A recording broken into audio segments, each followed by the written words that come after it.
Hello నమస్తే welcome to Navis world. ఈ రోజైతే మా ఫ్రెండ్స్ అందరం కలిసి పండగ షాపింగ్ చేసేద్దామని అయితే బయలుదేరిపోయామండి. మేమైతే సికింద్రాబాద్లో ఉన్న కట్టు బ్యాంగిల్ స్టోర్కి అయితే వెళ్దాం అనుకున్నాం. కానీ వాడు 1 o'clock ఓపెన్ చేస్తా అనడంతో మేమైతే వివాహ భోజనంలో ఫుడ్ తినేద్దామని అయితే వచ్చేసాం. సింపుల్గా 2 బిర్యానీలు అయితే ఆర్డర్ ఇచ్చుకున్నాం. ఒక ప్రాన్ బిర్యానీ, ఒక చికెన్ బిర్యానీ. అసలే కార్తీక మాసం అయిపోయిన ఫస్ట్ డే అండి నాన్ వెజ్ తినడానికి. అందుకనే ఫుల్ రెడీగా ఉన్నాం కుమ్మేద్దామని. సరిపోయారు ఇద్దరును. సాగుతుంది మీకు అలాగా. ఇంకా ప్రాన్స్ బిర్యానీ విషయానికి వస్తే ప్రాన్స్ అన్ని నా ప్లేట్లోనే పడ్డాయి. ఎన్ని ప్రాన్స్ వచ్చాయి, చాలా బాగుంది. టేస్ట్ అయితే మాత్రం మంచి స్పైసీగా నాకైతే చాలా బాగా నచ్చింది.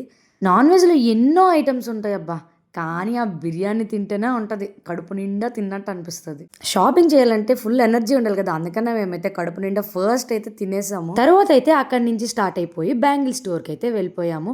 అక్కడ మేమేం చూసాము అనేది నెక్స్ట్ వీడియోలో చూసేయండి. Please subscribe into my channel. Thank you for watching.